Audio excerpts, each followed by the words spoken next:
کله چې انسان وفات شي نو د 15 حصے جوړ شي. علماء لیکلي دي.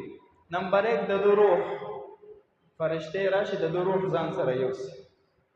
نمبر 2 د جسم د خور ته حواله شي چنجي وخوري چې شهید شوی نه او عام مرګ راغلی وي چنجي پیاړم شي جسم ولو.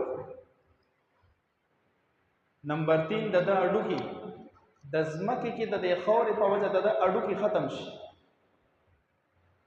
او نمبر 4 د مال دولت میراث هغه د ورثه یوسي. او پنځم د نیک اعمال.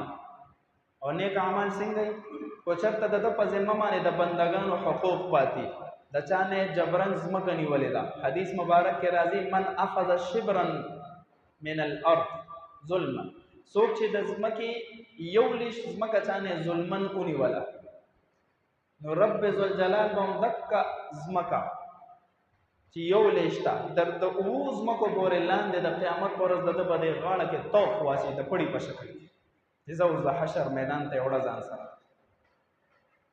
ظلمن دې رچا نظم کني ولدا نو د نیک عمل به د قیامت پر ورځ سړی راشي چې د زما نظم کني ولدا نیک اعمال په ولور کې چې ځه خوشاله شوي آپ بل سړی براشي خور براشي د رور زما په میراث کې حق نو را کړي د پلار نه چې کم میراث پاتې دی په خپل مابین کې تقسیم په مال نو را کړي د په اعمالو کې بد صحیح هغه ته ورکړي.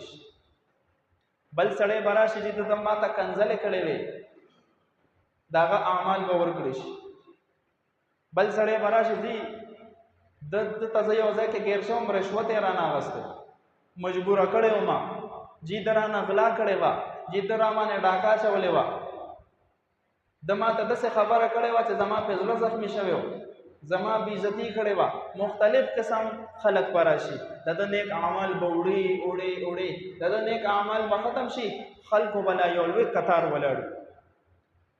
بیا چې خلک راشي دعوت یې چې ته په ما باندې فلاني ظلم کړی دی نو د سره خو نیک اعمال شته نه بیا به د هغوی ګناهونه ورچولی کېږي ورکه ګناهونه در دې چې د جهنم فیصله به وشي.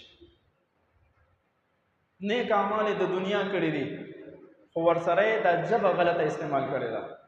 نبی علیہ السلام فرمایي من یضمنني ما بین لحییه وما بین فخذیه اضمن له الجنه.